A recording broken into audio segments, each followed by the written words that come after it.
Hello दोस्तों, कैसे हो आप लोग। और एडवांस फिजिक्स में एक बार फिर आप लोगों का स्वागत है। आज का हमारा टॉपिक है हुंस रूल। हुंस रूल ये टॉपिक भी आपने इंटरमीडिएट में पढ़ा होगा। एग्जैक्टली हुंस रूल वही है। एमएससी में हम इसको और एक्सप्लेन करेंगे। जैसे पाउली एक्सक्लूजन प्रिंसिपल था, एग्जैक्टली वही था। बट जब हम एमएससी में पाउली एक्सक्लूजन प्रिंसिपल पढ़ते हैं तो उसका विद प्रूफ पढ़ते हैं। ऐसे ही हुंस रूल जो हमने इंटरमीडिएट में पढ़ा था, जो हुंस रूल की इंटरमीडिएट की डेफिनेशन थी वो लिख देता हूं। According to Hund's rule, according to Hund's rule,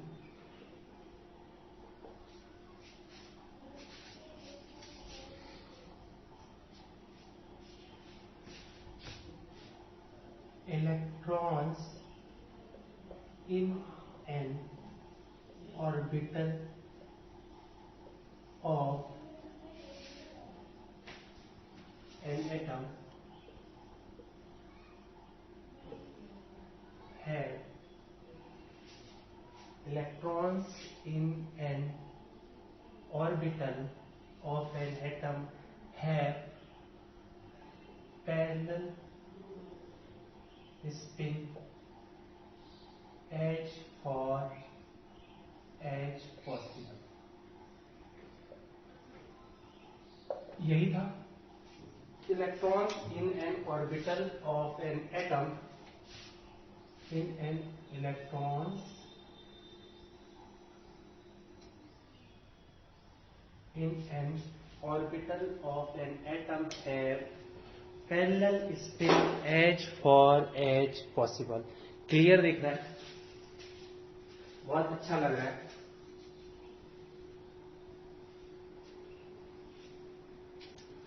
ऐसे ही था, इंटरमीडिएट में नहीं पढ़ा था। और इसका मतलब मैं बता देता हूं। कहने का मतलब, अगर मेरे पास एक एस ऑर्बिटल है तो एस ऑर्बिटल में एक इलेक्ट्रॉन एक बार में एक ही इलेक्ट्रॉन रह सकता है पैरेलल स्पिन में। ठीक है, एज फॉर एज पॉसिबल। अब यही एक पॉसिबल कंडीशन है। तो अगर दूसरा इलेक्ट्रॉन में इसी एस ऑर्बिटल में रखने की कोशिश करूंगा तो ये इलेक्ट्रॉन पैरेलल नहीं जाएगा। तब जो दूसरा इलेक्ट्रॉन इस ऑर्बिटल में आएगा उसकी एंटी पैरेलल स्पिन होगी। क्लियर हो गई बात? ऐसे ही जो हमारा पी ऑर्बिटल है, एटम, जब एटम का पी ऑर्बिटल है उसमें भी 3 स्टेट होती हैं। तो इलेक्ट्रॉन, फॉर एग्जांपल, एक इलेक्ट्रॉन आता है इस ऑर्बिटल में तो पैरेलल स्पिन में आएगा, दूसरा भी पैरेलल स्पिन में आएगा, तीसरा भी पैरेलल स्पिन में आएगा। अब पॉसिबिलिटी नहीं है कि चौथा इलेक्ट्रॉन भी पैरेलल स्पिन में आए, तो जो नेक्स्ट इलेक्ट्रॉन आएगा वो एंटी पैरेलल स्पिन में आएगा। कब? जब आपका पहले से सारे स्टेट में पैरेलल स्पिन वाले इलेक्ट्रॉन ऑक्युपाइड हो गए हैं। क्लियर हो गई बात? तो ये हमारा हुंस रूल था। ऐसे ही मैं बता देता हूं, डी ऑर्बिटल में 5 इलेक्ट्रॉन, आपको पता है डी ऑर्बिटल में कितनी स्टेट होती हैं? 5 स्टेट तक।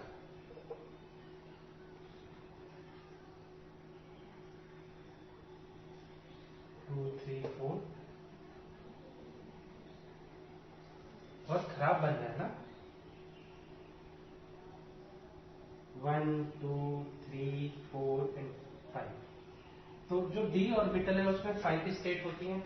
तो फर्स्ट इलेक्ट्रॉन भी पैरेलल स्पिन में आ सकता है, सेकंड इलेक्ट्रॉन भी पैरेलल स्पिन में आ सकता है, थर्ड इलेक्ट्रॉन भी पैरेलल स्पिन में आ सकता है, फोर्थ इलेक्ट्रॉन भी पैरेलल स्पिन में आ सकता है, फिफ्थ इलेक्ट्रॉन भी अगर इस ऑर्बिटल में आएगा तो पैरेलल स्पिन में ही आएगा। बट जब फिफ्थ इलेक्ट्रॉन आने के बाद कोई एक इलेक्ट्रॉन और एक्स्ट्रा हम इस डी ऑर्बिटल में डालते हैं तो वो एंटी पैरेलल स्पिन में आएगा। यही हमारा हुंस रूल है। मींस अब जो अगला इलेक्ट्रॉन होगा वो एंटी पैरेलल स्पिन में जाएगा इस ऑर्बिटल में, है ना? यानी हुंस रूल ये कहता है कि एस ऑर्बिटल में सेकेंड इलेक्ट्रॉन, पी ऑर्बिटल में फोर्थ इलेक्ट्रॉन, डी ऑर्बिटल में 6th electron go with anti parallel spin. Clear होगी बात? ऐसे में एफ ऑर्बिटल की बात करूं तो एफ ऑर्बिटल में कितनी स्टेट होती है? 7। तो ये हो गई 3, 4, 5, 6 एंड 7 स्टेट। 2, 3, 4, 5, 6, 7 स्टेट। तो क्या हो जाएगा इसमें? जो 8th इलेक्ट्रॉन होगा, यानी जो एफ ऑर्बिटल में 8th इलेक्ट्रॉन आएगा, 7 इलेक्ट्रॉन तो 7 स्टेट में आ जाएंगे पैरेलल स्पिन के साथ, बट जो 8th इलेक्ट्रॉन होगा डी एफ ऑर्बिटल में, 8th electron go with anti parallel spin. In fact आगे जितने भी इलेक्ट्रॉन इसके अंदर आ सकते हैं, इसके पी ऑर्बिटल के अंदर इस स्टेट के बाद भी 3 और इलेक्ट्रॉन आएंगे, लेकिन वो तीनों ही एंटी पैरेलल स्पिन में होंगे। इस स्टेट के बाद भी 5 और इलेक्ट्रॉन डी स्टेट में आएंगे, वो पांचों के पांचों इलेक्ट्रॉन एंटी पैरेलल स्पिन में ही रहेंगे। इनफैक्ट एफ ऑर्बिटल में भी इन 7 इलेक्ट्रॉन्स के बाद, 7 है ना, 7 इलेक्ट्रॉन्स के बाद जो नेक्स्ट 7 इलेक्ट्रॉन आएंगे वो भी एंटी पैरेलल स्पिन में होंगे। ये हमें हुन्स रूल बताता था। इतना ही हमने इंटरमीडिएट की क्लास में पढ़ रखा होगा, नहीं भी पढ़ा तो कोई बात नहीं, आज हम पढ़ा रहे हैं, ठीक है। बट एमएससी में अगर आप इतनी सी एक्सप्लेनेशन हुन्स रूल के बारे में लिख के आओगे तो आपको कितने नंबर मिलेंगे ये तो मैं भी नहीं जानता। अगर अच्छा टीचर होगा तो अच्छे नंबर दे देगा, बट एमएससी लेवल का आपने हुन्स रूल में कुछ नहीं बताया अब तक, सिर्फ रिजल्ट बताया, रिजल्ट इतना ही था। बट इसका एक्सप्लेनेशन आपको देना पड़ेगा एमएससी में आके। तो एमएससी के सिलेबस में हुन्स रूल है, जो स्पेक्ट्रोस्कोपी या हम जिसे एटॉमिक एंड मॉलिक्यूलर फिजिक्स बोलते हैं, कुमाऊं यूनिवर्सिटी में हुन्स रूल है, तो उसको एक्सप्लेन करते हैं। तो स्टार्ट करते हैं हुन्स रूल। जो इंपॉर्टेंट चीजें हैं हुन्स रूल की वो मैं फटाफट लिख देता हूं, उसके बाद एक्सप्लेन करता हूं, क्योंकि नोट्स बनाना जरूरी है। तो पहले नोट्स बना देते हैं, उसके बाद समझा देते हैं। तो सभी दोस्तों, आप लोगों के लिए नोट्स मैंने बना लिए हैं, तो आप इसको फटाफट उतार लो, क्योंकि हुन्स रूल एग्जाम के लिए बहुत इंपॉर्टेंट है। एमएससी में हुन्स रूल आ सकता है एग्जाम में। तो मैंने क्या लाइनें लिखी है मैं पढ़ देता हूं। Hund's rule refer to a set of rule that German physicist Friedrich Hund formulated around 1927, which are used to determine energy comparison between two or more spectral terms या spectroscopic state correspond to ground state of a multi-electron atom. There are 3 rules given by Hunds. यानी जो अभी मैंने Hund's rule, जो सबसे पहले मैंने intermediate की बुक से चुराया हुआ हुन्स रूल की डेफिनेशन जो लिखी थी, वही ओरिजिनल में हुन्स रूल है। बट प्रॉब्लम क्या थी, ये Hund's rule set of rules है। एक्चुअल में वो तीनों ही रूल को मिला के, एक्चुअल में जो हुन्स रूल है वो 3 रूल है, यानी एक रूल नहीं है, वो सेट ऑफ 3 रूल्स है, जिनमें से फर्स्ट रूल मैंने लिख दिया, ठीक है। और एक्चुअल में जो डेफिनेशन हम इंटरमीडिएट की बुक में पढ़ते थे वो इन तीनों ही रूल्स का कॉम्बिनेशन है। इन तीनों ही रूल्स से मैं एक डेफिनेशन बना दूं, तो वो डेफिनेशन मैंने सबसे पहले बोर्ड पे लिखी थी। तो एक एक करके स्टेप बाय स्टेप हम हुन्स के तीनों रूल पढ़ते हैं। तो सबसे पहला रूल मैंने फर्स्ट रूल यहाँ पे लिखा है बोर्ड पर, ये है for a given electronic configuration the term with maximum multiplicity has lowest energy. The multiplicity is equal to m, formula है m equal to 2s plus 1, where s equal to total spin angular momentum।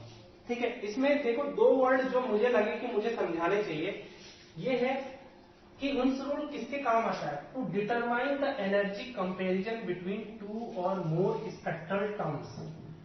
यानी main line यही है कि Hund's rule बताता क्या है कि 2 spectral terms की एनर्जी के बीच में कंपैरिजन करता है वुंस रूल। कहने का मतलब है स्पेक्ट्रल टर्म्स मैंने आपको बताया था। जैसे फॉर एग्जांपल p ऑर्बिट में एक इलेक्ट्रॉन है, तो मैं इसको ऐसे ही दिखाता हूं। तो यहाँ पे s की वैल्यू क्या हो गई, हाफ, और p की वैल्यू क्या हो गई, l की वैल्यू। स्पिन एंगुलर मोमेंटम की वैल्यू हाफ होती है एक इलेक्ट्रॉन के लिए, और l की वैल्यू इस स्टेट में 1 होती है। तो यहां से आपको एक j की वैल्यू मिल जाएगी। तो j क्या होता है, एक प्लस हाफ होता है, एक माइनस हाफ होता है। तो एक बार इन दोनों को ऐड करना होता है और एक बार इन दोनों को सब्सट्रैक्ट करना होता है, और j हमेशा पॉजिटिव होता है। तो जब मैं इन दोनों को ऐड करूंगा s और l को, तो मुझे मिलेगा 3/2, और जब मैं इन दोनों को सब्सट्रैक्ट करूंगा आपस में, तो मुझे मिलेगा 1/2। तो यहां से मुझे दो स्पेक्ट्रोस्कोपिक टर्म मिल जाते हैं इस इलेक्ट्रॉन की स्टेट के लिए। क्या मिलते हैं, जिसके लिए s हाफ, l 1 और j क्या है मेरे पास 3/2। तो इसका स्पेक्ट्रोस्कोपिक टर्म कैसे बनता है, मैं फॉर्मूला लिख देता हूं, 2s + 1 Lj, इस फॉर्मूले के अकॉर्डिंग बनता है। ठीक है, अब टोटल स्पिन एंगुलर मोमेंटम एक ही इलेक्ट्रॉन है तो टोटल यही होगा। ऐसे ही एक्चुअली में देखो एक बात समझ लेना, जो s है ये actually total spin angular momentum होता है, और जो ये j है ये है टोटल एंगुलर मोमेंटम। ठीक है, तो यहाँ पे j की कितनी वैल्यू आ रही है, यानी कैपिटल S लिखने का मतलब क्या है, टोटल। बट यहाँ एक ही इलेक्ट्रॉन है तो यही कैपिटल S हो जाएगा, एक ही L है तो यही कैपिटल L हो जाएगा, और यही कैपिटल J हो जाएगा। ठीक है, तो यहां से मुझे क्या मिला, एक कॉम्बिनेशन S L = 1 और J = 3/2। तो वैल्यू पुट करो उस फॉर्मूले में, तो इस स्टेट को, यानी इन तीन सेट ऑफ क्वांटम नंबर को एक स्टेट बोलते हैं, या एक स्पेक्ट्रोस्कोपिक स्टेट बोलते हैं। तो उसको हम स्पेक्ट्रोस्कोपिक टर्म बनाएंगे जब हम इसमें फॉर्मुलेट करेंगे। तो कर दें, तो 2s + 1 यानी ये हो जाएगा 2। l की वैल्यू क्या है, 1 के लिए हम क्या लिखते हैं, s, और j की वैल्यू क्या है, 3/2। तो this is called spectroscopic state या स्पेक्ट्रल टर्म। ये जो स्पेक्ट्रल टर्म्स लिखा है या स्पेक्ट्रोस्कोपिक स्टेट लिखा है, ये इसको कहते हैं। ठीक है, अब मैंने बोला कि ये क्या करता है, कंपैरिजन करता है दो स्पेक्ट्रोस्कोपिक टर्म्स या स्टेट के बीच में। तो एक स्टेट तो ये हो गई, और एक दूसरी स्टेट कब हो जाएगी, जब j की वैल्यू मैं हाफ लूंगा। तो जब j हाफ करूंगा तो दूसरी स्टेट मुझे क्या मिल जाएगी, s हाफ के लिए तो 2s + 1 की वैल्यू 2 हो जाएगी। L 1 है तो यहाँ पे p होगा, याद रखना। सॉरी, मुझसे गलती हो गई, मुझे माफ कर दो। ठीक है, इस कॉम्बिनेशन में देखो ये जो L है ना, जो मैंने यहाँ लिखा है, L की वैल्यू S होती है फॉर L = 0, L की वैल्यू P होती है फॉर L = 1, L की वैल्यू D होती है फॉर L = 2। तो यहाँ L = 1 है, तो क्या हो जाएगा ये P। ठीक है, इस सेट के लिए स्पेक्ट्रोस्कोपिक टर्म ये होगा। ऐसे दूसरा सेट बना दें, दूसरा सेट बनाएंगे तो क्या हो जाएगा, s half, L 1, J half. तो हो जाएगा हमारा, अगेन इस फॉर्मूले में वैल्यू पुट करोगे तो हो जाएगा 2p हाफ। यानी मेरे पास एक इस इलेक्ट्रॉन की स्टेट के लिए दो स्टेट है। ठीक है, तो इसको मैं मिटा दूं, मीन्स कहने का मतलब क्या है, इसे नोट कर लो। मैं मिटा रहा हूं, इसका मतलब आप नहीं मिटाओ, चलो मैं मिटा दूं। तो इसका मतलब क्या है कि इस इलेक्ट्रॉन के लिए, यानी इस स्टेट के लिए दो स्टेट आती हैं। ठीक है, हमें दिख रहा है, एक है 2p 3/2, 2p 1/2। अब मैंने क्यों 2p 3/2 को हायर एनर्जी दी, और क्यों मैंने 2p 1/2 को लोअर एनर्जी दी। एक्चुअल में हुंस रूल इसी एनर्जी कंपैरिजन को बताता है। क्लियर हो गई बात, समझ रहे हो। मैंने कहा कि p1 की स्टेट दो, अगर p ऑर्बिट में एक इलेक्ट्रॉन है तो इसकी दो स्टेट होंगी, और दो स्टेट के स्पेक्ट्रोस्कोपिक टर्म ये हैं। अब मैंने क्यों इस स्पेक्ट्रोस्कोपिक स्टेट को ऊपर और इस स्पेक्ट्रोस्कोपिक स्टेट को नीचे रखा, यही जो चीज बताता है वो हुंस रूल बताता है। ठीक है, आई होप आप समझ गए होंगे हुन्स रूल। तो अभी तक मैंने इस लाइन को एक्सप्लेन किया है कि हुन्स रूल हमें बताता क्या है। हुन्स रूल हमें दो या दो से ज्यादा स्पेक्ट्रोस्कोपिक स्टेट की एनर्जी कंपैरिजन को बताता है कि कौन सा स्पेक्ट्रोस्कोपिक टर्म हायर एनर्जी का होगा और कौन सा स्पेक्ट्रोस्कोपिक टर्म लोअर एनर्जी का होगा। तो इस बात को बताने के लिए हुन्स को 3 रूल देने पड़े। तो सबसे फर्स्ट रूल है जिसको हम कहते हैं स्पिन स्पिन इंटरेक्शन। ठीक है, तो फर्स्ट रूल, ये डेफिनेशन तो मैंने एक्सप्लेन कर दी कि डेफिनेशन ये है कि हुन्स रूल दो या दो से ज्यादा स्पेक्ट्रोस्कोपिक टर्म के बीच में एनर्जी का कंपैरिजन करता है, इसलिए हम हुन्स रूल पढ़ते हैं। और हुन्स रूल एक्चुअल में 3 रूल का कॉम्बिनेशन है। सबसे फर्स्ट रूल मैंने लिख दिया है और इस रूल का नाम है स्पिन स्पिन इंटरेक्शन। इस रूल को हम क्या कहते हैं? Spin spin interaction. इस रूल का जो ये फर्स्ट रूल मैंने लिखा है इसका नाम है स्पिन स्पिन इंटरेक्शन। क्लियर होगी बात? दिखाई दे रहा है? ठीक है, पहले आपने नोट कर ही लिया होगा। ठीक है, इलेक्ट्रॉनिक, ठीक है, स्पिन स्पिन इंटरेक्शन। तो फर्स्ट रूल हमें क्या कहता है?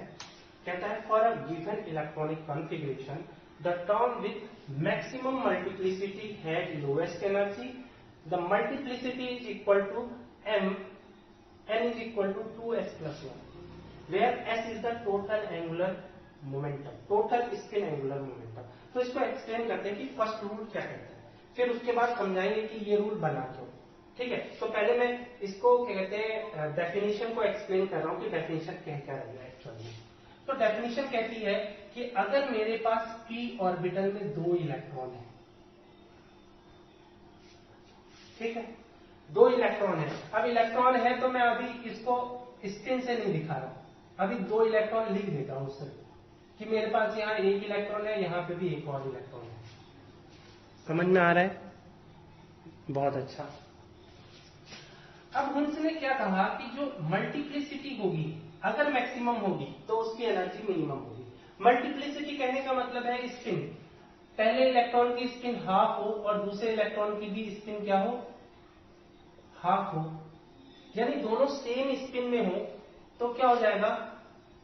जो इन दोनों से मुझे मिलेगा रिजल्टेंट क्या बोलते हैं? Total spin angular momentum. तो टोटल स्पिन एंगुलर मोमेंटम हम कैसे कैलकुलेट कर सकते हैं? Again s1 plus s2। अब मैं बताऊं ये एक्चुअल में वेक्टर रूल के अकॉर्डिंग ऐड होता है, या तो ऐड होगा या तो सब्सट्रैक्ट होगा। यानी इस फॉर्मूले को मैं क्या लिख सकता हूं? s यानी total spin angular momentum is equal to s1 plus minus s2। यानी अगर मैं स्पिन क्वांटम नंबर पे वेक्टर रूल से एडिशन करूं, इसका मतलब एक बार ऐड करना है, एक बार सब्सट्रैक्ट करना है। जैसे हम एलएस कपलिंग में कर रहे थे, जब मैंने जे कैलकुलेट किया था तो एल प्लस एस का एडिशन कैसे किया था? इन दोनों का एडिशन करना था, एक बार सब्सट्रैक्शन करना था। यानी जे क्या होता है? L plus minus S. यानी एक बार मुझे एल को एस से ऐड करना है, एक बार एल को एस से सब्सट्रैक्ट करना है। ये अगर आपको नहीं समझ में आ रहा है तो इसका मतलब आपने पिछला लेक्चर या पिछले वीडियो मेरे नहीं देखे हैं, बट कोशिश कर रहा हूं समझाने की। यानी अगर मैं कहूं 2 स्पिन को मुझे ऐड करना है तो क्या करना है? एक बार दोनों को ऐड करना है तो क्या हो जाएगा? दोनों को पहले सब्सट्रैक्ट करते हैं तो हाफ में से हाफ सब्सट्रैक्ट हुआ तो 0 और दोनों को ऐड करेंगे तो 1। यानी टोटल स्पिन एंगुलर मोमेंटम हमारा 2 इलेक्ट्रॉनों के केस में क्या आ रहा है? 0 एंड 1 आ रहा है। तो मल्टीप्लिसिटी कैसे निकाल दूं मैं इस केस में? ये केस क्या है? P के पास 2 इलेक्ट्रॉन है तो उसको मैं ऐसे रिप्रेजेंट कर रहा हूं। तो इसका मतलब for s equal to 0 multiplicity क्या हो जाएगी? s की वैल्यू 0 पुट करोगे तो क्या हो जाएगा?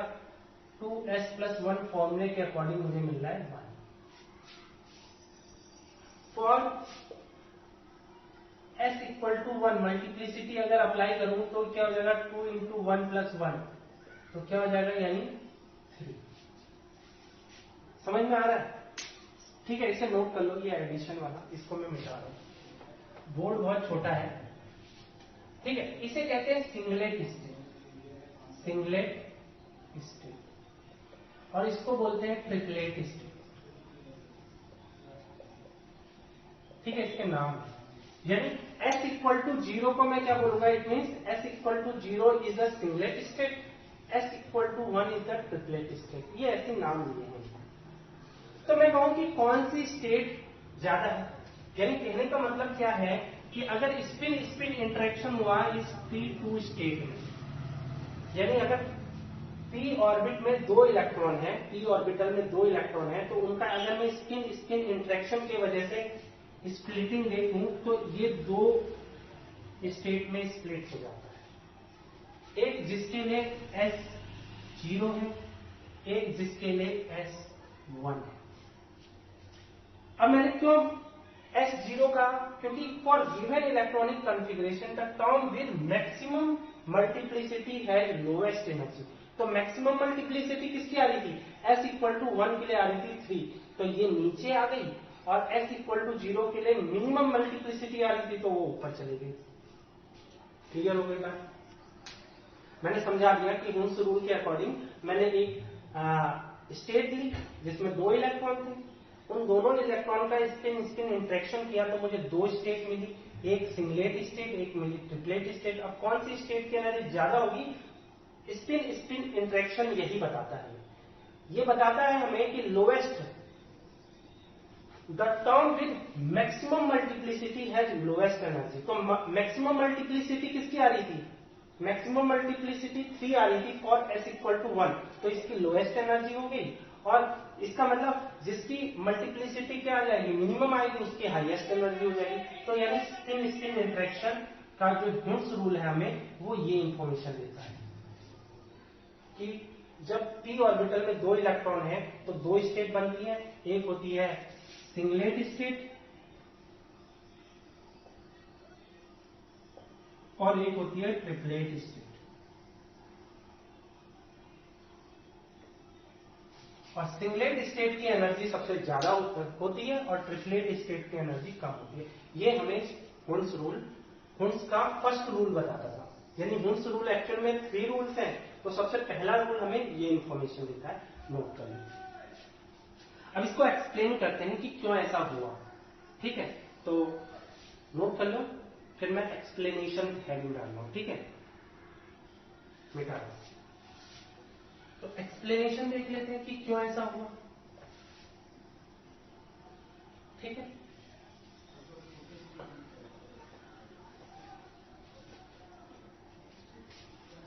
तो फर्स्ट रूल का एक्सप्लेनेशन देखते हैं।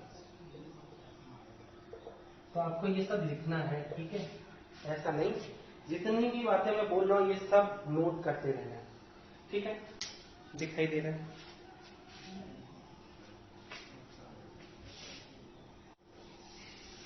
इसका एक्सप्लेनेशन क्वांटम मैकेनिक्स से दिया गया है। क्वांटम मैकेनिक्स आपको पता ही है कि इलेक्ट्रॉन को रिप्रेजेंट करने के लिए, किसी इलेक्ट्रॉन को रिप्रेजेंट करने के लिए क्वांटम मैकेनिक्स में होता है एक वेव फंक्शन होता है।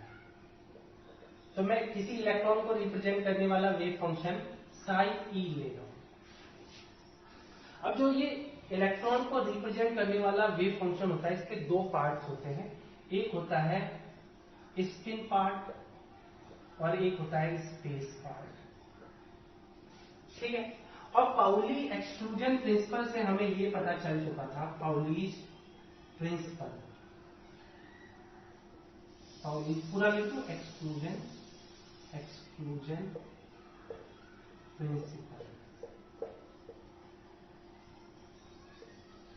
पाउली एक्सक्लूजन प्रिंसिपल से हमें ये भी पता चल चुका था, जो इलेक्ट्रॉन का वेव फंक्शन होता है वो एंटी सिमेट्रिक होना चाहिए, एंटी सिमेट्रिक होना चाहिए। ठीक है, अब पाउली एक्सक्लूजन प्रिंसिपल मैंने स्पेक्ट्रोस्कोपी में इसके लिए वीडियो बना दिया है, आप सर्च मारोगे तो मिल जाएगा। अदरवाइज इसमें ज्यादा जरूरत नहीं पड़ेगी, एंटी सिमेट्रिक और सिमेट्रिक में बता दूंगा। ठीक है, तो पाउली एक्सक्लूजन प्रिंसिपल से हमें ये पता चल चुका था, जो इलेक्ट्रॉन का वेव फंक्शन होता है वो एंटी सिमेट्रिक होना चाहिए। It means if psi spin अगर सिमेट्रिक होगा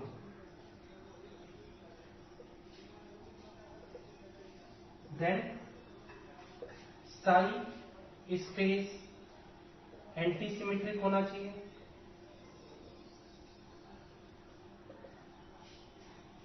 क्लियर होगी बात? अरे ओवरऑल फंक्शन क्या होता है? ओवरऑल फंक्शन क्या होना चाहिए? Anti symmetric. याद रखो, दो सिमेट्रिक इंटू सिमेट्रिक क्या बनाता है? Symmetric wave function. दो एंटी सिमेट्रिक यानी मैं रूल बता देता हूं, दो सिमेट्रिक वेव फंक्शन मल्टीप्लाई होके सिमेट्रिक वेव फंक्शन बनाते हैं, और दो anti symmetric wave function multiply होके सिमेट्रिक वेव फंक्शन बनाते हैं। बट एक सिमेट्रिक और एक एंटी सिमेट्रिक फंक्शन मल्टीप्लाई होके एंटी सिमेट्रिक फंक्शन बनाता है। ये रूल याद रखना, ठीक है? इसकी जरूरत पड़ेगी। यानी सिमेट्रिक और एंटी सिमेट्रिक वेव फंक्शन का प्रोडक्ट रूल ये है कि दो सिमेट्रिक वेव फंक्शन का प्रोडक्ट सिमेट्रिक होगा, दो एंटी सिमेट्रिक वेव फंक्शन का प्रोडक्ट सिमेट्रिक होगा, बट एक सिमेट्रिक और एक एंटी सिमेट्रिक वेव फंक्शन का प्रोडक्ट एंटी सिमेट्रिक होगा। ठीक है? एक मिनट। अगर इस रूल को अप्लाई करें इस इलेक्ट्रॉन के वेव फंक्शन में, तो हमें ये पता चलता है कि इलेक्ट्रॉन का जो स्पिन पार्ट होगा, वेव फंक्शन का जो स्पिन पार्ट होगा, अगर सिमेट्रिक है तो जो वेव फंक्शन का स्पेस पार्ट होगा वो एंटी सिमेट्रिक होगा। और अगर वेव फंक्शन का स्पिन पार्ट एंटी सिमेट्रिक है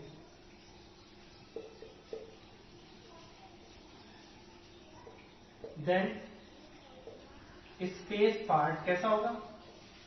सिमेट्रिक।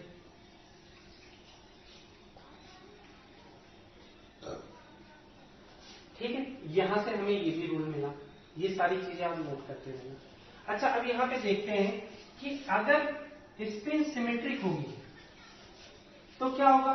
सिमेट्रिक के लिए देखते हैं। अगर स्पिन मैं बोल रहा हूं सिमेट्रिक है,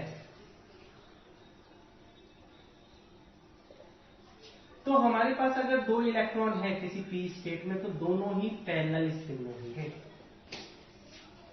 और अगर साई स्पिन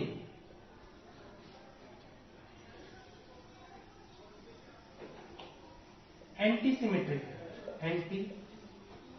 सिमेट्रिक है, तो पी ऑर्बिटल में दोनों जो इलेक्ट्रॉन होंगे वो एंटी पैरेलल स्पिन में होंगे। ये बात समझ में आ रही? क्लियर होगी बात?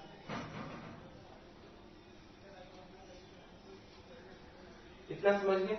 अगर साई स्पिन सिमेट्रिक होगा तो दोनों जो इलेक्ट्रॉन होंगे वो पैरेलल स्पिन में होंगे, और साई स्पिन अगर एंटी सिमेट्रिक होगा तो दोनों इलेक्ट्रॉन एंटी पैरेलल स्पिन में होंगे, अगर ये ऐसी स्टेट को रिप्रेजेंट कर रहा है तो। ठीक है?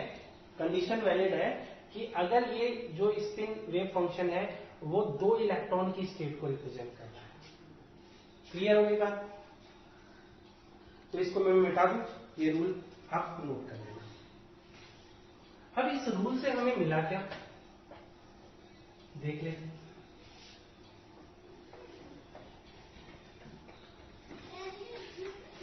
इस रूल से हमें मिला कि जब अगर इलेक्ट्रॉन की स्पिन पैरेलल है, यानी स्पिन क्या है?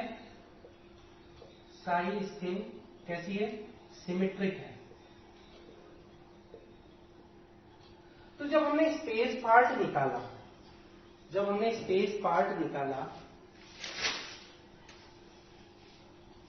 तो हमने देखा, जब हमने स्पेस पार्ट का वेव फंक्शन का ग्राफ प्लॉट किया, तो हमने जो देखा वो क्या था? उसका ग्राफ कुछ ऐसा आ रहा था। ये ग्राफ बना रहे हैं, ठीक है? तो जो स्पेस पार्ट है, स्पेस पार्ट इसका मतलब एंटी सिमेट्रिक होगा, तो साई स्पेस का जो वेव फंक्शन था कुछ ऐसा आ रहा था।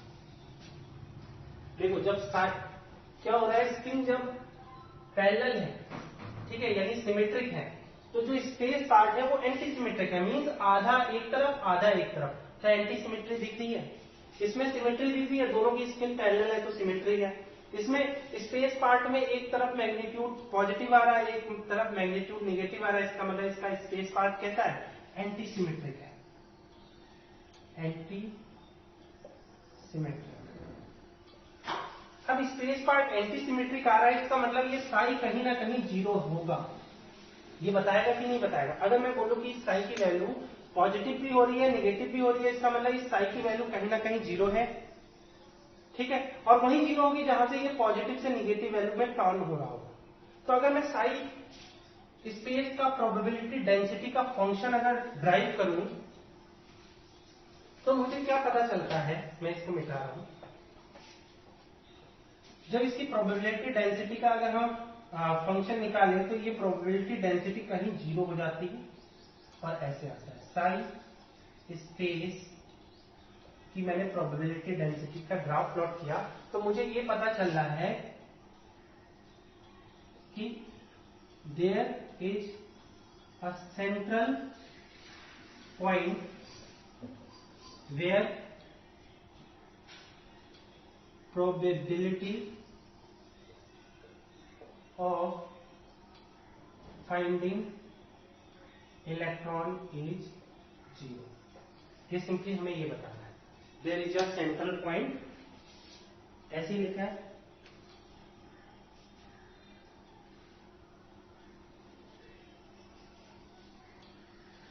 ठीक है।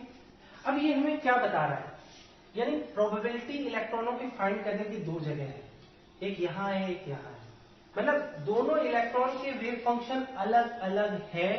और ये क्या बता रहा है, दोनों इलेक्ट्रॉन के वेव फंक्शन अलग अलग है और सुपर इम्पोज नहीं हो रहे हैं और दोनों इलेक्ट्रॉन की प्रोबेबिलिटी डेंसिटी अलग अलग स्टेट में ही मिल रही है। कहने का मतलब है दोनों इलेक्ट्रॉन कभी भी एक दूसरे के पास नहीं आएंगे, एक इलेक्ट्रॉन यहां रहेगा तो एक इलेक्ट्रॉन यहां रहेगा, वही इलेक्ट्रॉन कभी इधर आ जाएगा, यानी एक इलेक्ट्रॉन अगर मैं E1 बोल रहा हूं दूसरे इलेक्ट्रॉन को E2 बोल रहा हूं तो कभी E1 इस जगह रहेगा तो कभी E2 इस जगह रहेगा, दोनों एक जगह साथ नहीं रहेंगे। ये सिंपल हमें ये बताता है। इस लाइन को मैं फटाफट लिख देता हूं आपकी स्क्रीन पे 1 मिनट में, ठीक है। मैंने मेन लाइन लिख दी है क्योंकि नोट्स बनाने भी जरूरी है, एग्जाम में लिख के आना होता है। तो आप क्या कहोगे, जब स्पिन सिमेट्रिक थी, सिमेट्रिक यानी इलेक्ट्रॉन जब पैरेलल स्पिन में होंगे तो उस केस में आप सबसे पहले बोलोगे कि वेव फंक्शन कैसा होगा, सिमेट्रिक होगा, लेकिन जो स्पेस वेव फंक्शन होगा वो एंटी सिमेट्रिक होगा। तो होगा क्या इससे, जो जब हम स्पेस पार्ट की प्रोबेबिलिटी डेंसिटी निकालते हैं तो हमें पता चलता है इलेक्ट्रॉन एक दूसरे से काफी दूर है, क्योंकि प्रोबेबिलिटी बीच में जीरो आ रही है, इट मीन्स दोनों इलेक्ट्रॉन एक दूसरे से काफी दूर है। तो इसी लाइन को मैंने कैसे एक्सप्लेन किया है, means in this case probability must be zero, zero हो रही है। At origin so less opportunity of electron to be close together. इसका मतलब ये है कि ये दोनों इलेक्ट्रॉन एक दूसरे के पास नहीं है, यानी इनके पास आने की प्रोबेबिलिटी बहुत लेस है, ठीक है, close together. Since both electron in this case away so repulsion is less. अगर ये दोनों ही इलेक्ट्रॉन एक दूसरे से दूर हैं तो एक दूसरे को लेस रिपल्सन प्रोड्यूस करेंगे, दोनों एक दूसरे को कम रिपल्सन देंगे या एक दूसरे को कम रिपेल करेंगे। So repulsion is less, so less energy of system increase, means state of higher multiplicity. ये स्टेट हायर मल्टीप्लिसिटी वाली है, जब S1 और S2 दोनों ही हाफ में होंगे तो S क्या हो जाएगा 1, है ना। ये जो स्टेट थी ये क्या था, means state of higher multiplicity. तो मैंने बोला था कि ये स्टेट हायर मल्टीप्लिसिटी की है, क्यों, S1 की वैल्यू भी हाफ है, S2 की वैल्यू भी हाफ है, तो जो रिजल्टेंट S है वो 1 है। और मल्टीप्लिसिटी इसके केस में क्या जा रही है, 2S+1 वाले फॉर्मूले से आ रही है 3, यानी means state of higher multiplicity या parallel spin had low energy, ठीक है, लोअर एनर्जी, इसको क्या लिख सकते हो, लोअर एनर्जी, नोट कर लो। अब एंटी पैरेलल स्पिन के केस में देखते हैं एनर्जी सिस्टम की इंक्रीज होती है या डिक्रीज, तो इसको मैं मिटा दूं। अब हम स्पिन क्या लेते हैं, एंटी सिमेट्रिक। एंटी सिमेट्रिक जब हम स्पिन लेंगे तो हमारा एंटी सिमेट्रिक यानी साई स्पिन पार्ट क्या हो जाएगा, ऐसे इंडिकेट करेगा, यानी एक इलेक्ट्रॉन अप स्पिन में है एक डाउन स्पिन में है, तो ये वेव फंक्शन क्या होगा, एंटी सिमेट्रिक। इस केस में एक S1 प्लस हाफ होगा तो दूसरा S2 क्या हो जाएगा, माइनस हाफ का, तो S क्या हो जाएगा, रिजल्टेंट S हो जाएगा 0। मल्टीप्लिसिटी इन दिस केस 1 होगी क्योंकि s की वैल्यू 0 हो गई। अब जब स्पिन वाला पार्ट एंटी सिमेट्रिक होगा तो स्पेस वाला सिमेट्रिक नेचर वाला होगा।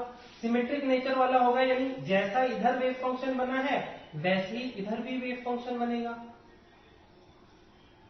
और इन दोनों वेव फंक्शन की खास बात क्या है कि ये दोनों ही वेव फंक्शन, जो दोनों अलग अलग इलेक्ट्रॉन के वेव फंक्शन है, ये आपस में ओवरलैप कर जाते हैं जब दोनों सिमेट्रिक नेचर के होते हैं। तो दोनों स्पेस पार्ट क्योंकि सिमेट्रिक है तो ये दोनों आपस में ओवरलैप करके जो वेव फंक्शन होता है वो ऐसा बना देते हैं। तो जो इसकी प्रोबेबिलिटी डेंसिटी है इस वेव फंक्शन की, स्पेस वेव फंक्शन की जो प्रोबेबिलिटी डेंसिटी है उसका ग्राफ कुछ और बेटर बनता है। इससे ये पता चलता है कि दो इलेक्ट्रॉन एक दूसरे के पास आने की भी प्रोबेबिलिटी 0 नहीं है।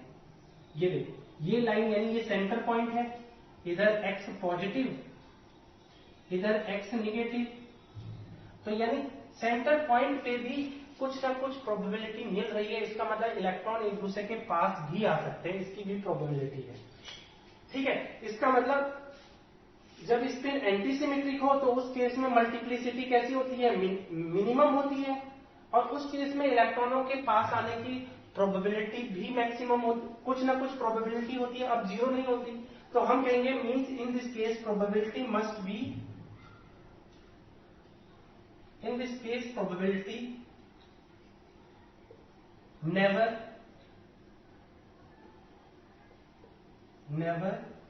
0 at origin, so less नहीं, so less की जगह क्या हो जाएगा,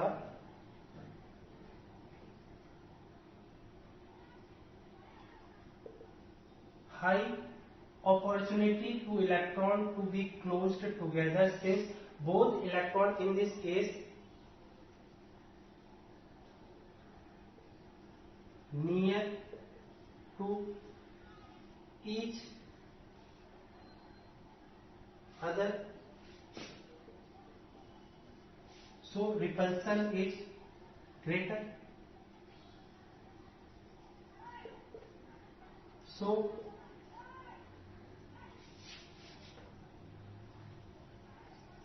high energy of system increase, yeah, so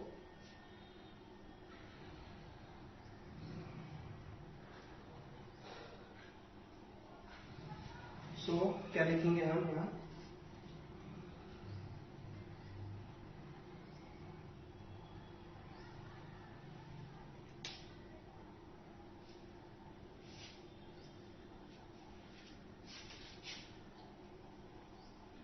greater energy of system increase means state of lower multiplicity।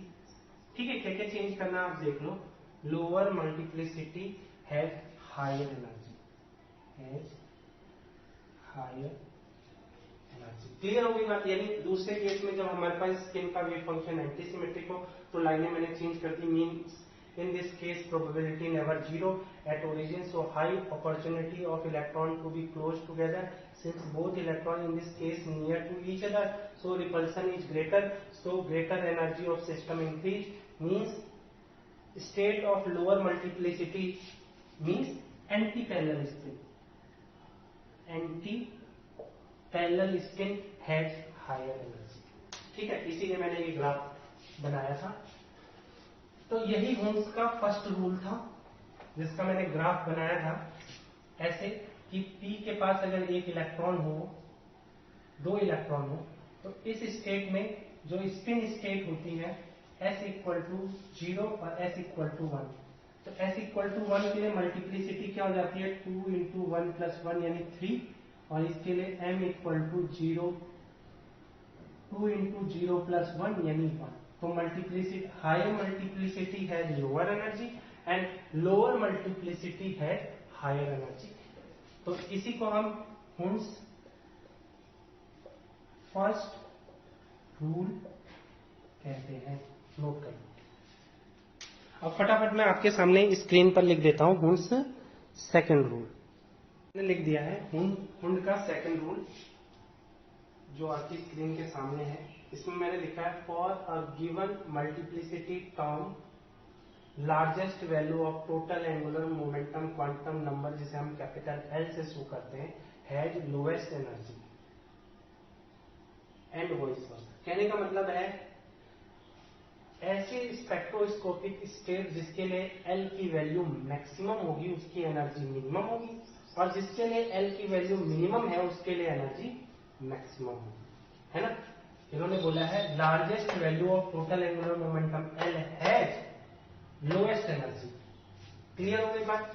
यानी सिंपल सी बात है, अगर एल की वैल्यू ज्यादा होगी तो एनर्जी कम होगी, और एल की वैल्यू कम है तो एनर्जी ज्यादा होगी। लेकिन ये अलाउड है किसके लिए?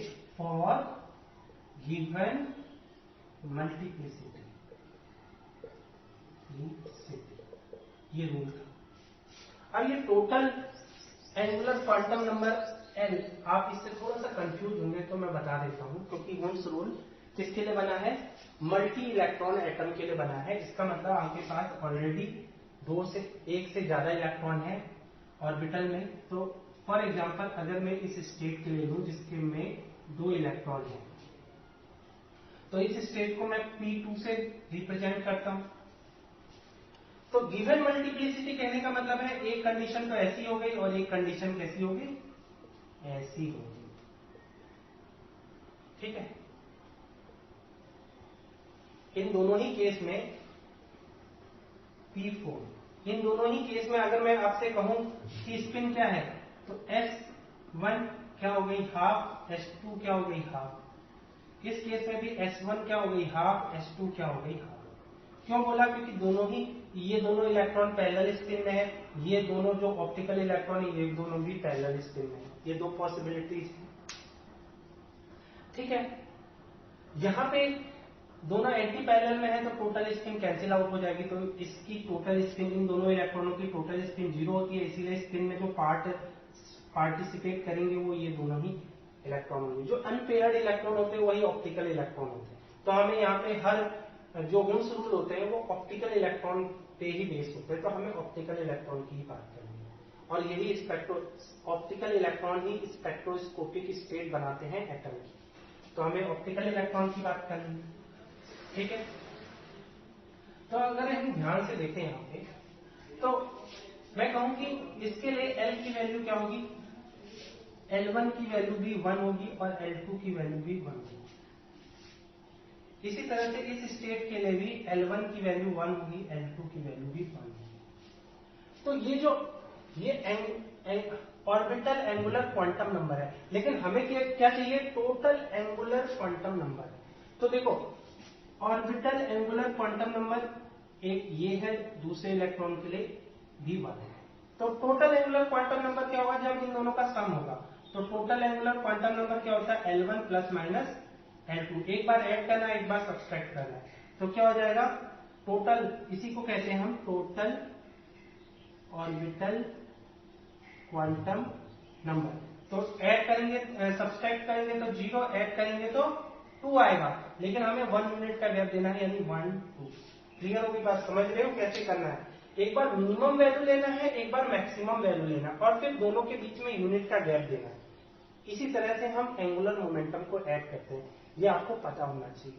तो ऐसे ही मैंने क्या किया, ये total angular momentum quantum number अगर हमें L चाहिए तो हमें क्या करना है? दोनों का ऑर्बिटल क्वांटम नंबर एक बार सब्सट्रैक्ट करना है और एक बार ऐड करना है, और फिर उसके बाद यूनिट का गैप देना है। तो क्या हो जाएगा? 0 1 2। तो यही हमें पता करना था। अब मैंने बोला क्या?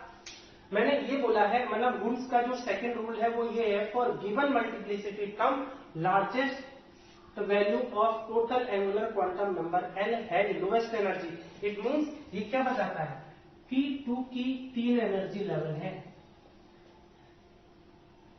जिसमें लार्जेस्ट L की वैल्यू की एनर्जी लोएस्ट होगी और लोएस्ट की लार्जेस्ट। यानी वुन्स का सेकंड रूल हमें ये बताता है कि अगर P2 स्टेट में अगर ऑर्बिटल ऑर्बिटल इंटरेक्शन होता है, यानी वुन्स के सेकंड रूल को हम क्या कहते हैं? Orbital orbital interaction. याद रखना, हुन्स के सेकंड रूल को अगर आप नाम देना चाहते हैं तो वो ये नाम है। तो वो सीधे ये बोलता है कि जो लार्जेस्ट एल वैल्यू होती है उसकी एनर्जी लोएस्ट होती है, और जो लोएस्ट एल वैल्यू होती है उसकी एनर्जी लार्जेस्ट होती है। एनर्जी के रिलेटिव कंपैरिजन में मैंने ये तीनों, इसकी एनर्जी सबसे कम दिखाने की कोशिश की है और एल इक्वल टू 0 के लिए एनर्जी सबसे ज्यादा दिखाने की कोशिश की है। समझ में आ गई है बात? ठीक है, तो ये तो मैंने ये तो मैंने आपको समझा दिया कि हुन्स का सेकंड रूल हमें क्या बताता है। अब इसको प्रूफ करते हैं बेटा, अब इसको प्रूफ करते हैं। इसको प्रूफ कैसे करेंगे? तो इसका हम सेकंड रूल का एक्सप्लेनेशन देखते हैं। ये हुन्स का सेकंड रूल है और हम इसके एक्सप्लेनेशन पर बात करते हैं कि ऐसा क्यों हुआ। मैंने नोट्स बनाने के लिए एक्सप्लेनेशन नोट कर दिया है आपकी स्क्रीन के सामने। देखो एक्सप्लेनेशन में मैंने क्या लिखा है, जो हुन्स का सेकंड रूल का एक्सप्लेनेशन है। If the electrons are orbiting in same direction means electron has large L, they meet less often, so repulsion being low, so less energy is created, that is less large L state has low energy। तो समझते हैं इस rule को, पहले समझाता हूं कि मैंने क्या लिखा है। देखो यहां पे ये है कि अगर इलेक्ट्रॉन सेम डायरेक्शन में, अगर ये न्यूक्लियस है, एक इलेक्ट्रॉन ऐसे ऑर्बिट कर रहा है, दूसरा इलेक्ट्रॉन ऐसे ऑर्बिट कर रहा है, दोनों आगे पीछे हैं और एक ही डायरेक्शन में ऑर्बिट कर रहे हैं, तो मैं कहूंगा अगर दोनों का ऑर्बिटल एंगुलर मोमेंटम एक ही डायरेक्शन में है तो दोनों के L1 प्लस L2, कहने का मतलब देखो जो ये कैपिटल L आया था वो कब मिला था? जब L1 की वैल्यू 1 थी, L2 की वैल्यू भी 1 थी।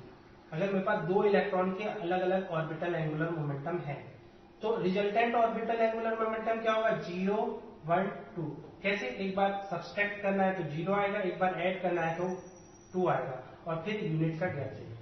तो 0 ये इंडिकेट करता है कि दोनों का ऑर्बिटल एंगुलर मोमेंटम की डायरेक्शन अपोजिट है, यानी एक इलेक्ट्रॉन ऐसे ट्रेवल कर रहा है तो एक इलेक्ट्रॉन इस डायरेक्शन में ट्रेवल कर रहा है। तभी तो दोनों का अपोजिट डायरेक्शन था, इसीलिए एल की वैल्यू 0 आई। अच्छा, और एल की वैल्यू 2 यानी मैक्सिमम कब होगी? जब दोनों ही इलेक्ट्रॉन एक ही डायरेक्शन में ऑर्बिट करेंगे, यानी दोनों इलेक्ट्रॉन एक ही डायरेक्शन में मोशन करेंगे, तभी तो दो वेक्टर ऐड होते हैं। जब दो वेक्टर अपोजिट डायरेक्शन में होते हैं तो सब्सट्रैक्ट होते हैं, तो ऐड होके मैक्सिमम तभी आएगा जब दोनों की डायरेक्शन सेम होगी, यानी दोनों का ऑर्बिटल एंगुलर मोमेंटम की डायरेक्शन, दोनों ही इलेक्ट्रॉन की ऑर्बिटल एंगुलर मोमेंटम की डायरेक्शन सेम है, और सेम है इसीलिए एल की वैल्यू क्या आई? इस कंडीशन में एल क्या होगा? मैक्सिमम होगा। अब मैक्सिमम होगा तो इससे पता क्या चल रहा है? ठीक है, यानी वही लाइन लिखिए, if electron are orbiting in same direction means electron has large L. Large L यानी मैक्सिमम एल, ठीक है, एल इज लार्ज, मीन्स दोनों एक ही डायरेक्शन में ट्रेवल कर रहे हैं, तभी तो दोनों का एंगुलर मोमेंटम ऐड होकर मैक्सिमम वैल्यू बनाएगा, क्योंकि दोनों की डायरेक्शन सेम है। क्लियर हो गया? कैमरा ऑन है? ऑन है, ठीक है। अब इसके बाद जो मैंने अगली लाइन लिखी है, दे मीट लेस ऑफन, तो अगर दोनों एक ही डायरेक्शन में एक ही स्पीड से, क्योंकि इलेक्ट्रॉन, अब इलेक्ट्रॉन भी एक ही नेचर के होते हैं, मैंने बोला था कि इलेक्ट्रॉनों की स्पीड, अब जितनी स्पीड इसकी होगी उतनी स्पीड इसकी होगी, तो दोनों ये भी भाग रहा है वो भी भाग रहा है, तो दोनों के बीच का जो गैप है वो मेंटेन है, यानी दोनों के मिलने की गुंजाइश बहुत कम है। गुंजाइश कब बनेगी? जब ये धीमा होगा ये तेज होगा। अब दोनों एक ही बराबर स्पीड से चल रहे हैं तो बहुत कम गुंजाइश है कि ये इलेक्ट्रॉन इसके पास आएगा। समझ में आ रही बात? यानी जब दोनों एक ही डायरेक्शन में रेस लगा रहे हैं तो मैं कहूं कि दोनों एक दूसरे के पास आने की क्या कंडीशन है? बहुत कम है, क्योंकि दोनों के पास वेलोसिटी एक ही जैसी है। ये भी इलेक्ट्रॉन है, ये भी इलेक्ट्रॉन है, ये भी फास्ट चलता है, ये भी फास्ट चलता है, तो दोनों के मिलने की गुंजाइश बहुत कम है। अब दोनों बहुत कम मिलेंगे तो क्या होगा? दोनों की डिस्टेंस, यानी दोनों कम मिलने का मतलब ये है कि ये इन दोनों के बीच में जो रिपल्सन है वो कम होगा, यानी मैं कहूं दोनों कभी मिलेंगे ही नहीं, इसका मतलब repulsion between electrons is less. अब जब दोनों मिलेंगे ही नहीं तो मैं कहूंगा repulsion between two electron is less between two electron या इलेक्ट्रॉन्स इज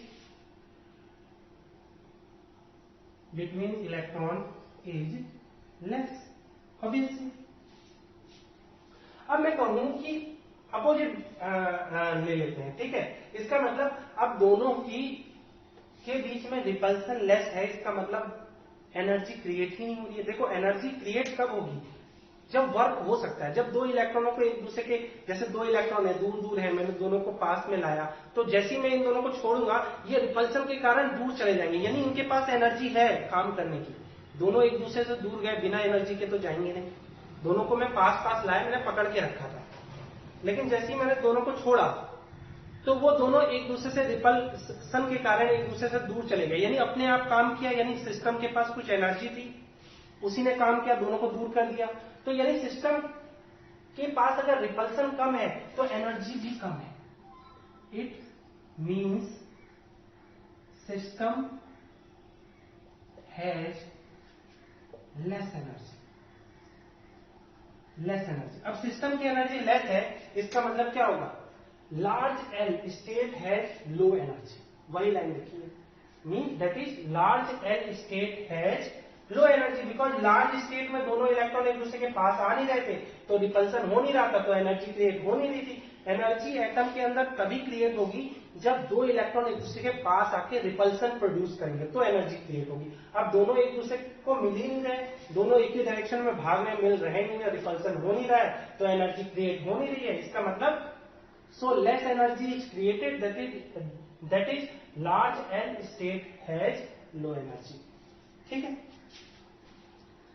इसी बात को मैं दूसरी तरह से भी एक्सप्लेन कर सकता हूं, यानी एक और लाइन बना सकते हैं, कैसे, in other way if electrons are orbiting in opposite direction, तो इससे क्या होगा, means electrons has less L, total orbital quantum number की वैल्यू क्या होगी, लेस होगी। They meet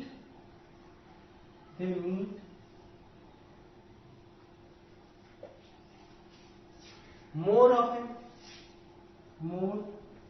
often, so repulsion being high, so more energy is created,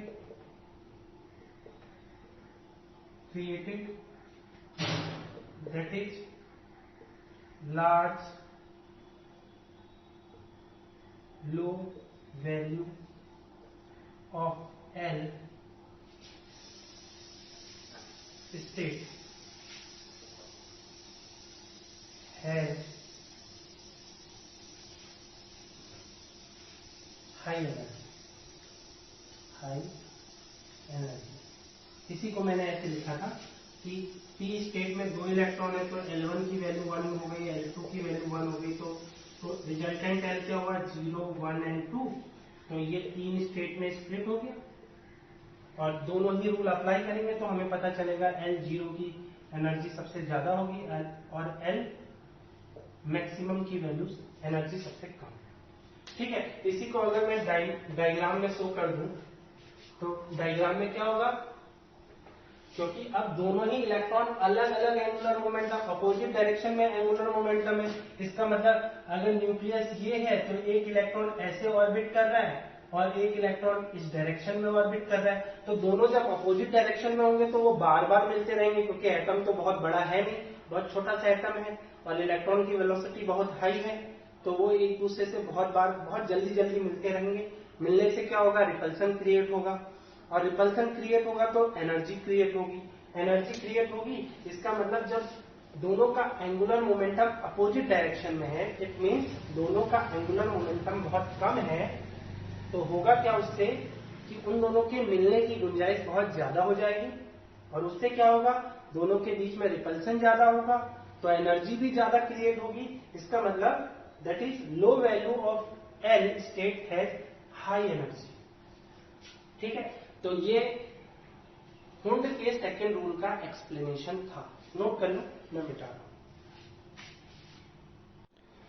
Hund का third rule आपकी स्क्रीन के सामने है। इस रूल को आप कह सकते हो स्पिन ऑर्बिटल इंटरेक्शन, इस रूल को ये नाम दे सकते हैं। इस रूल के अकॉर्डिंग क्या है, मैंने मेन आपका जो हाइलाइटिंग पॉइंट थे वो लिख दिए हैं, नोट करके नोट्स बना लेना अपने लिए। For a given town, given town कहने का मतलब है for a given S and L, atom with outer most subshell half filled और लेस देन हाफ फिल्डेड। फिर कॉमा लगाते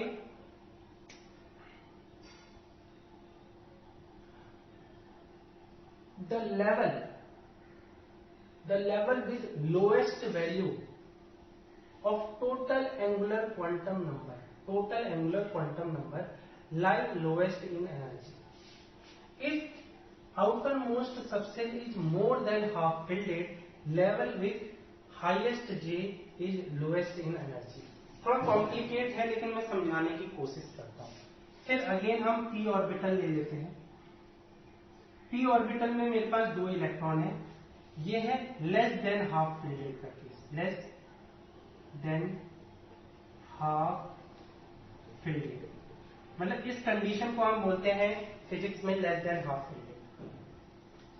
और अगर मैं कहूं इन तीनों ही स्टेट में इलेक्ट्रॉन है, यानी p में 2 इलेक्ट्रॉन है और p में अगर 3 इलेक्ट्रॉन है, तो इस स्टेट को हम बोलते हैं हाफ फिल्डेड। ठीक है, समझ में आ रहा होगा, क्योंकि यहां मैंने लिखा है सबसेल हाफ फिल्डेड और लेस देन हाफ फिल्डेड, तो लेस देन हाफ फिल्डेड का केस ये है और हाफ फिल्डेड का केस ये है। ठीक है, एक और टर्म मैंने यूज किया है subshell is more than half fielded, तो मोर देन हाफ फिल्डेड का केस एक ले लेते हैं, ये यानी हाफ फिल्डेड इस कंडीशन में जब 3 के बाद ज्यादा इलेक्ट्रॉन, 3 से ज्यादा इलेक्ट्रॉन हो p ऑर्बिटल में, तो हम इसे कहते हैं more than half fielded, more than half fielded.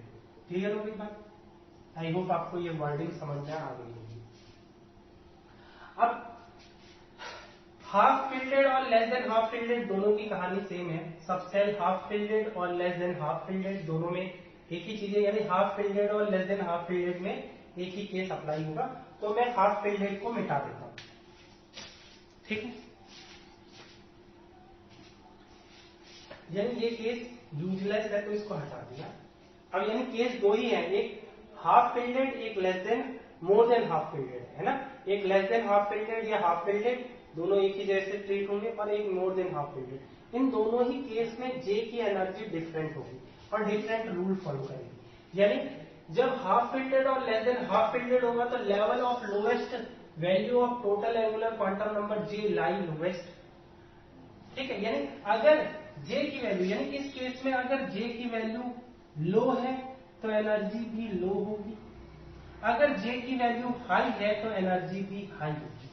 ये लाइन हमें बता रही है सबसेल हाफ फिल्डेड और less than half fielded, the level with lowest value of total angular quantum number J lie lowest in energy, यानी lowest जे के लिए energy भी लोएस्ट होगी, हाईएस्ट जे के लिए एनर्जी भी हाई होगी। बट सेकेंड केस है if the outer most subshell is more than half fielded, तो लेवल विद हाईएस्ट जे है लोएस्ट एनर्जी, यानी इस केस में अगर जे की वैल्यू हाईएस्ट है तो एनर्जी लोवेस्ट होगी, और जे की वैल्यू अगर लोवेस्ट है तो एनर्जी क्या होगी, हाईएस्ट।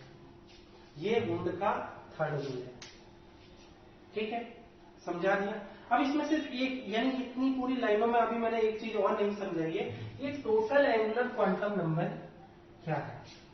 तो हम ऐसा करते हैं, दोनों इन दोनों ही केस में total angular quantum number calculate करते हैं। तो देखो टोटल एंगुलर क्वांटम नंबर कैसे कैलकुलेट होता है, वो एक स्टडी करने का टॉपिक है जिसे हम एलएस कपलिंग और जे कपलिंग से कैलकुलेट करते हैं।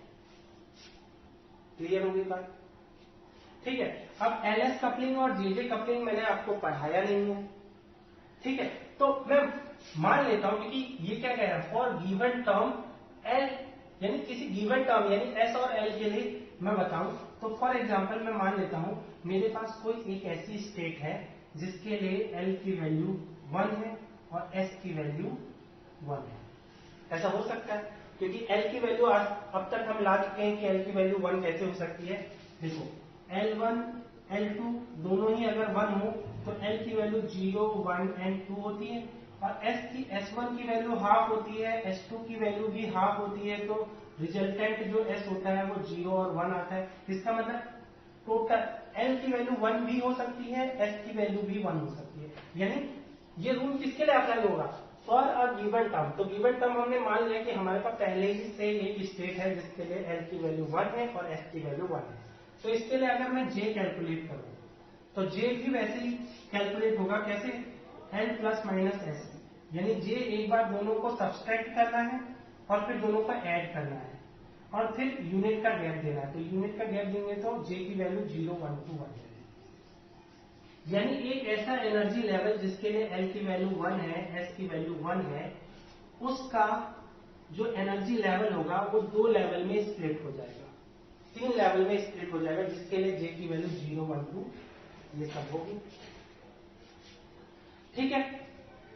अगर मैं कहूं कि ये जो S प्लस 1 आया, ये प्लस 1 किसके लिए है, अगर मैं इसका जो कंडीशन है, अगर मैं बोलूं कि ये किसके लिए कंडीशन आई है, अगर ऐसे इलेक्ट्रॉनों की कंडीशन होगी, यानी जब लेस देन हाफ फिल्डेड के केस में अगर L की वैल्यू 1 है, S की वैल्यू 1 है, तो लेस देन हाफ फिल्डेड के केस में J की वैल्यू जो जिसकी कम होगी एनर्जी भी कम होगी, यानी J0 की एनर्जी सबसे कम, J1 की एनर्जी उससे ज्यादा, J2 की एनर्जी उससे ज्यादा। समझ में आ रही है बात?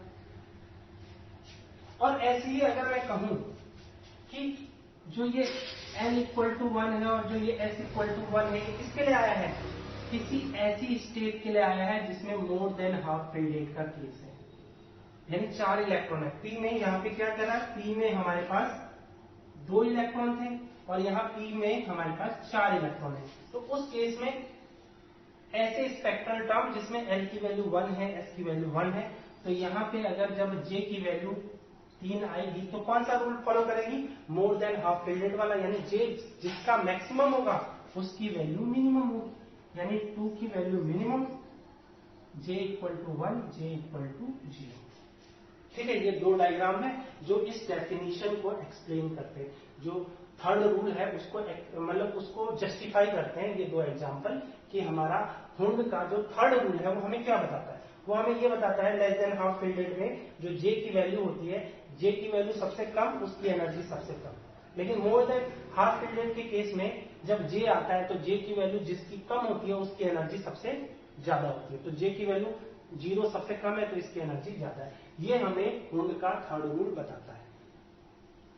ठीक है, अब ये थर्ड रूल मैंने जो ऊपर लाइनें थी उसी को बस जस्टिफाई किया है, उसको बस बताया है कि ये रूल हमें ऐसा बताता है, बट ऐसा हुआ क्यों, ऐसा डायरेक्टली ये रूल बना क्यों, तो इसका एक्सप्लेनेशन देख लेते हैं। तो इसको मिटा दो, तो एक्सप्लेनेशन देख लेते हैं, स्टार्ट करते हैं।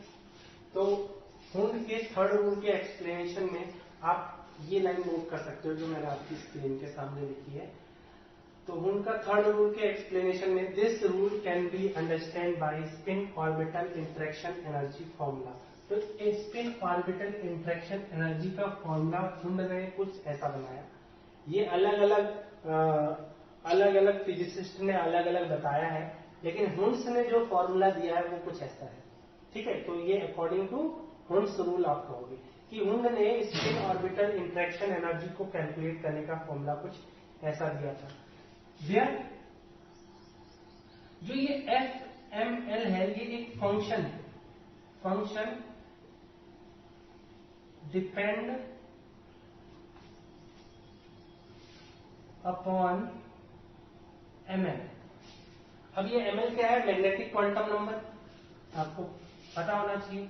Depend upon ml, magnetic quantum number आपको पता है L इक्वल टू 1 होता है, तो ml की वैल्यू कितनी होती है? 0 प्लस 1 प्लस माइनस 1, यानी आप कह सकते हो -1 0 प्लस 1। तो जो ये मैग्नेटिक क्वांटम नंबर आता था, ये जो फंक्शन है वो इसी पे डिपेंड करता है। ठीक है, तो उन्स ने ऐसा कुछ फॉर्मूला दिया था, स्पिन ऑर्बिटल इंटरेक्शन। अब उन्होंने एक और चीज बताई, उन्होंने बोला कि ये जो फंक्शन है ml वाला, ये पॉजिटिव वैल्यू देता है। ये फॉर्मूला पॉजिटिव होता है, तो जो भी इसका नंबर आता है, मैं इसे प्लस, क्या लिख दें हम इसे? प्लस क्या दे रहे? प्लस कोई नाम दे दो, हुंड रूल है तो क्या नाम दे दें इसको? प्लस एक्स कह दें? एक्स बहुत बुरा लगेगा ना, इसे प्लस ई कर देते हैं। ठीक है, ई अच्छा रहेगा, प्लस ई। ठीक है, या प्लस ई कहने के इससे अच्छा कुछ भी कह सकते हैं यार, बहुत सोचना पड़ रहा। ए बी सी डी, चलो इसे बी कर देते हैं, यहाँ ए आए हैं, इसे बी कर देते हैं, है ना। यानी जो ये फंक्शन की वैल्यू पॉजिटिव आती थी,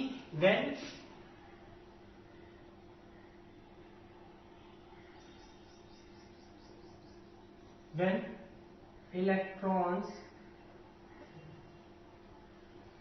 optical electron lie in half filled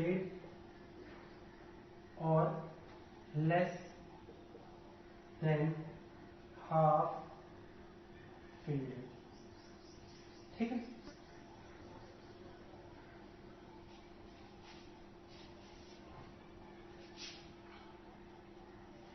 clear हो गई बात? यानी कहने का मतलब क्या है कि ये पॉजिटिव कैसे आ गए, इसको रिप्रेजेंट करने के लिए आप इस ऐसा केस ले सकते हो, और यहाँ पे आप ml लिख सकते हो। देखो ml क्या होता है एक्चुअल में? ये +1, इसके लिए +1, इसके लिए 0, इसके लिए -1। तो मैं कहूँ इसका ml क्या होगा? इसका ml 1 होगा, इन सारे इलेक्ट्रॉनों के ml का सम। अच्छा, इस इलेक्ट्रॉन के लिए ml कितना होगा? जब 2 इलेक्ट्रॉन होंगे, ये हम p ऑर्बिटल या p सबसेल की बात करें, तो यहाँ पे देखो इसका +1, इसका 0, इसका -1, दोनों को ऐड करोगे तो ml की वैल्यू क्या होगी? +1। यहाँ पे भी +1, यहाँ पे भी +1। ठीक है, और इन केस अगर ये 3 इलेक्ट्रॉन हो जाए, तो इन दिस केस ml की वैल्यू 0 आ रही है, उसे हम पॉजिटिव भी बोल सकते हैं। यानी ml की वैल्यू इन तीनों ही केस में क्या है? पॉजिटिव है। क्लियर हो गई बात? तो हम इस तरह से ये कह सकते हैं, फॉर हाफ फिल्डेड ml की वैल्यू ऑलवेज कैसी रहेगी? पॉजिटिव रहेगी। यानी एफ ml की वैल्यू जो फंक्शन है, ये हमारा पॉजिटिव रहेगा, यानी प्लस बी वैल्यू देगा। ठीक है, लेस देन हाफ फिल्डेड के केस में। अब पॉजिटिव वैल्यू देगा, इससे होगा क्या कि ये प्लस बी से रिप्लेस कर दे इसको। ठीक है, यानी फॉर्मूला हमारा क्या बन जाएगा? अब इसको तो आपने नोट कर लिया होगा। ठीक है, यानी इन दिस केस आप लिखोगे, इन दिस केस हमारा फॉर्मूला क्या बन जाएगा? A B plus A B. तो अब देखो, अगर जे की वैल्यू ज्यादा होगी तो एनर्जी शिफ्ट ज्यादा होगी। ठीक है, अगर फॉर्मूला हम क्या करेंगे, हाफ फिल्डेड के केस में आपको पता है एफ की जो ये फंक्शन था उसकी वैल्यू प्लस बी आ रही है, तो प्लस बी लगा दिया। तो ये कब आ रही थी? हाफ फिल्डेड और लेस देन हाफ फिल्डेड में एफ, ये जो ये फंक्शन था जो ml पे डिपेंड कर रहा था, उसकी वैल्यू प्लस बी आ रही है। अब प्लस बी आ रही है तो हमारा फंक्शन कुछ ऐसा बन गया। अब यहां से इसको देखने पे हमें क्या पता चलता है? इसे देखने पे हमें पता चलता है